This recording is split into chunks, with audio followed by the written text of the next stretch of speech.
ప్రస్తుతం స్టూడియోలో ఉన్నారు ప్రముఖ రాజకీయ విశ్లేషకులు కేఎస్ ప్రసాద్ గారు. కేఎస్ ప్రసాద్ గారు నమస్తే. నమస్తే అండి. ఈరోజు అనంతపురంలో సూపర్ హిట్ కార్యక్రమం 2 సంవత్సరాలు అయిపోయింది. దాని మీద కార్యక్రమం ఏం చెప్తారు మీరు? అవన్ పెళ్లికి బాజాలు కొట్టడం అలవాటు అయిపోయి నిన్నటిదాకా పురంధేశ్వరం ఉండేది కాబట్టి కొత్తగా మాధవ్ వచ్చారు. ఆ మాధవ్ గారికి సభాముఖంగా పరిచయం అన్నమాట. ఆవిడైతే చక్కగా ఆంధ్రజ్యోతి ఈనాడు బాగా చదివి మాకు అనుగుణంగా మీరు కూడా ఇలాగే ఏం చేసినా చేయకపోయినా మీరు మేనిఫెస్టో ముట్టుకోకపోయినా సరే మేము చేసినవన్నీ రైట్ అని మాతో పాటు మమ అనిపిస్తే సరిపోద్ది. అలా సినిమాలు చూడండి, మంచి విష్ణు గారు మంత్రాలు చదవ రాకపోయినా వెనకాల కూర్చొని స్వాహ అంటుంటాడు చూడండి, అలా అనిపించే కార్యక్రమం అంటారు. ఎలాగో పవన్ కళ్యాణ్ చిన్నపిల్లని చేసి మీరు ఏది చెప్పినా అలా తుత్తికేళ్ళగా అంతే సార్ అంతే గారు సార్ మీరు సూపర్ సార్ అనే నేపథ్యం వచ్చినప్పుడు నిజంగా గుండెల మీద చేసుకొని నిన్న రైతుల సమస్యల పట్ల ప్రజలు రోడ్డు మీదకి వచ్చిన ఉదంతం చూసి మిర్చి రైతుల యొక్క సమస్యలను ఈ రోజుకి కూడా గిట్టుబాటు ధర రాక అల్లాడిపోతున్న రైతాంగాన్ని ఏం చేసామో గుండెల మీద చేసుకొని చెప్పలేని నిస్సాయ స్థితిలో ఇది మా మంచి ప్రభుత్వం మేము సఫలీకృతమైన సంక్షేమాలు అందించామంటే సంవత్సరం పాటు ఎగ్గొట్టి ఇవాళ అమ్మఒడి కార్యక్రమానికి ధీటుగా తల్లికి వందనం అని చెప్పి 13,500 కోట్ల రిక్వైర్మెంట్ ఉంటే 8,000 కోట్లు మాత్రం ఇచ్చి 5,000 కోట్లకి సమాధానం ఇవ్వకుండా ఇది మాది మంచి ప్రభుత్వాన్ని మీరు ముగ్గురు కలిపి సంతోషంగా 3.5 లక్షల మందిని తీసుకొచ్చి పెడతామని ఎప్పుడో మా చిన్నప్పుడు ఉండేవి. సినిమా వస్తుందని సైకిల్ మీద వాడు డప్పు కొట్టుకుంటాడు వచ్చి తెల్లారదు అని చెప్పేవారు. అలాగా వీళ్ళు విడ్డూరంగా డ్వాక్రా మహిళలకి రుణాలు దగ్గర అలర పెడతాం మీరు రాకపోతే 200 రూపాయలు పెనాల్టీ ఇస్తామని చాటింపులు వేసుకుంటూ 3.5 లక్షల మందిని మొబిలైజ్ చేయడానికి సంక్షేమాలు మీరు కనుక సభకు రాకపోతే సంక్షేమాలు ఆపిస్తామని ప్రజలకు బెదిరిస్తూ పెద్ద మనిషిగా చంద్రబాబు గారు పైనుంచి మాట్లాడుతూ గత ప్రభుత్వంలాగా జనాలను తరలించమని మాట్లాడే స్టేట్మెంట్కి ఎంతవరకు జస్టిఫికేషన్ ఆలోచించండి. ఇవాళ మీరు ఏమి ఉద్ధరించి ఏం సాధించారని చెప్పి 3.5 లక్షల మందిని పోగేసి అక్కడ సభ పెట్టుకొని మీ భుజాలు మీరే కొట్టుకుంటే మీ దప్పులు మీరే కొట్టుకుంటే ఏం ఉపయోగమో సార్ చెప్పమనండి. ఉదాహరణకి తల్లికి వందనం కొంతైనా రీచబిలిటీ లేదంటారా? ఎంత సూపర్ 6 సంక్షేమం అదే చెప్తున్నాను సార్. సూపర్ 6 అంటే నవరత్నాలకి ధీటుగా సంక్షేమం ఇంకా ఎక్స్ట్రా ఇస్తూ ఉన్నారు. నేను చెప్తుంది అదే, అమ్మఒడికి ధీటుగా తల్లికి వందనం 5,000 కోట్లు ఇంకా దానికి గ్యాప్ ఉంది. ఆ వాక్యం ఎక్కడ అడ్రస్ చేశారు? సంవత్సరం పాటు ఫ్రీ బస్ ఇవ్వలేదు, సంవత్సరం పాటు సిలిండర్లు 3 అని చెప్పి 1 సిలిండర్కి కన్ఫైన్ అయ్యారు. అందులో ఎంతమందికి ఇంకా వెతలు ఉన్నాయో స్వయాల కేశవ ఫ్లోర్ ఆఫ్ దోస్లో చెప్పారు. ఇంకా మిగిలిన ఏమున్నాయి? రైతులకు ఇవ్వాల్సింది సంవత్సరం పాటు ఇవ్వలేదు. ఇంకా మీరు సంక్షేమంలో నవరత్నాలకు ధీటుగా అని చెప్పింది ఏది? కానీ లోటు బడ్జెట్ అని చెప్తున్న పరిస్థితి కదా ప్రభుత్వం. మరి ఈ రోజుకి 2,09,083 కోట్లు అప్పు చేశారు. ఈ అప్పు యొక్క సారాంశం ఫలితం ఏంటి? అట్లీస్ట్ సంక్షేమం జరిగిందా? సంవత్సరం పాటు సంక్షేమం జరగలేదు. దీనికన్నా ముఖ్యంగా ఏమైనా ఎస్టాబ్లిష్మెంట్స్ ఇట్లా ప్రపంచం తెరబడిపోయే భవనాలు ఏమైనా కట్టారా? అవి లేవు.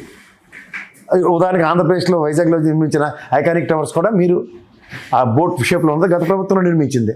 ఏం క్లెయిమ్ చేసుకుంటారు ఈ సంవత్సరం 15 నెలల పాటు? చెప్పండి. పోర్ట్లు 50 కిలోమీటర్ల రేడియస్ కానీ అగ్రిగేట్ ఒక పోర్ట్ చొప్పున కట్టిన ప్రభుత్వం అది గత ప్రభుత్వం క్రిస్టల్ క్లియర్గా కనబడుతుంటే మీరు ఇన్ఫ్రాస్ట్రక్చర్ మీద ఎలకేషన్స్ ఏవి అట్లీస్ట్ బడ్జెట్ ఎలకేషన్స్ ఏమైనా ఉన్నా అట్లీస్ట్ ఆ రిలే బ్యారల్ గత ప్రభుత్వాన్ని కంటిన్యూ చేస్తామని చెప్పడానికి అనుకున్నాను. 17 మెడికల్ కాలేజీలు ఉంటే గాలికి వదిలేశారు.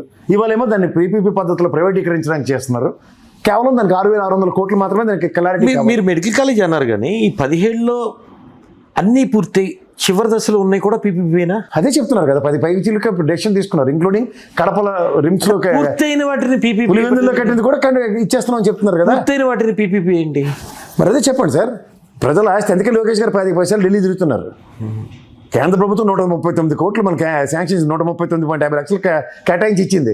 ఆయన అగ్రిగేట్ ఒక కాలేజీకి అని ఒక కాలేజీకి ఇచ్చింది. తెలంగాణకి 5 మనకు ఇచ్చిన అలొకేషన్స్ లో తెలంగాణకు ₹1 కూడా ఇవ్వలే, మన రాష్ట్రానికి ఇచ్చింది.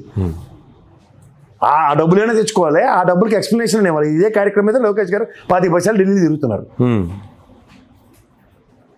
మీరు ఇంకోటి గమనించండి, ఈ సభకి వాళ్ళు లోకేష్ వస్తారా రారా అని చెప్తున్నారు. ఏమనంటే ఢిల్లీలో కోఆర్డినేట్ చేస్తారట నేపాల్లో.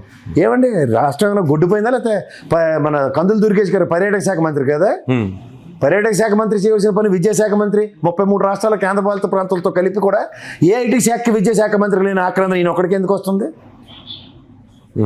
ఇది వేరే చర్చ. కానీ ఈ అనంతపూర్ సభని ఏ ప్రాతిపదిక మీరు సక్సెస్ అంటున్నారు అంటే కొత్తగా వచ్చిన మాధవ్కి పరిచయ కార్యక్రమం అన్నమాట. పాత పద్ధతులు అవే అబద్ధాలను ప్రజలకు జస్టిఫై చేయడానికి మాతో పాటు మీరు కూడా గళం కలుపుతారా? ఈ సభ సాక్షిగా గతంలో పురంధేశ్వరం చెప్పినట్టు మీరు కూడా చెప్పడానికి సిద్ధమయ్యారా? దీనికే సిద్ధం అన్నది సిద్ధం సభలకు ధీటుగా అదే అనంతపూర్లో గతంలో రాప్తాల్లో పెట్టారు సిద్ధం సభ. వీళ్ళు కూడా సిద్ధం సభ పెడుతున్నారా అనుకోవాలి. అంతకని అలొకేషన్స్ లేవు మీరు చెప్పినట్లు, కానీ రాబడి కూడా అంతంత మాత్రమే కదా. అవునండి, జిఎస్టీ వసూలు చూస్తున్నాం కదా, అంతకంత దిగజారిపోయింది. అందుకే లాస్ట్ క్వార్టర్ ఇంప్రూవ్ అయింది కాస్త. ప్రధానమంత్రి గారు అంటే మన దేశంలో ఉన్న పరిస్థితుల దృష్ట్యా జిఎస్టీ కూడా తగ్గించి స్వదేశీ వినియోగం పెంచాలని, వస్తు వినియోగం పెంచాలని చూస్తున్నారు.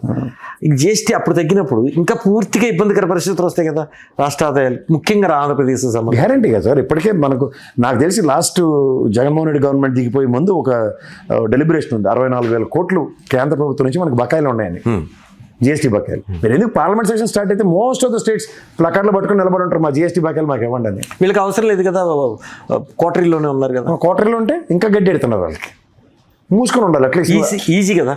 ఈజీయే కాదని అనుకుంటున్నారు మీరు. వీళ్ళ గడ్డి వీళ్ళు తింటున్నారు, కనీసం అడగడానికి కూడా అవకాశం లేకుండా. టఫ్ ఉంటుందా? కోయిలేషన్ లో ఉన్నా కూడా టఫ్ ఉంటుందా? ఏదో ఉంటే ఆయన ఉంటే తెల్లచీర ఎందుకన్నా శాంతం వచ్చండి. అదే కేంద్ర రాష్ట్ర ప్రభుత్వాలకే ఏదైతే ఉన్నాయో ఆ వైలేషన్ గ్యాప్స్ ఏవైతే వాళ్ళు ఫుల్ఫిల్ చేయాలో, ముఖ్యంగా జిఎస్టీ వసూల్లో గతంలో బ్రహ్మాండంగా ఉండేది. మనకు స్టేట్ ట్యాక్స్ ఉండేది, సెంట్రల్ ట్యాక్స్ ఉంది, మనం కట్టి వాళ్ళకి వాళ్ళ డబ్బులు వాళ్ళకి పంపించాము. వాళ్ళు ఉండే దగ్గర ఈ మొత్తం జిఎస్టీ పెట్టి మొత్తం గబ్బులు అయిపోయారు అందరికి. మొత్తం అథారిటీ వాళ్ళకి వెళ్ళిపోతుంది, వాళ్ళ చేతిలో పెలకబట్టుకుని వాళ్ళు ఆడించిన కోర్టు.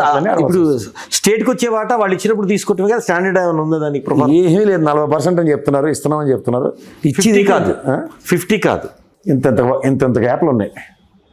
జిఎస్టీ బకాయిలు చూడండి, ఓపెన్ చేసి మీకే తెలుస్తుంది ఎంత అవుతున్నాయి. దానికి వీళ్ళు మాట్లాడడానికి లేదు.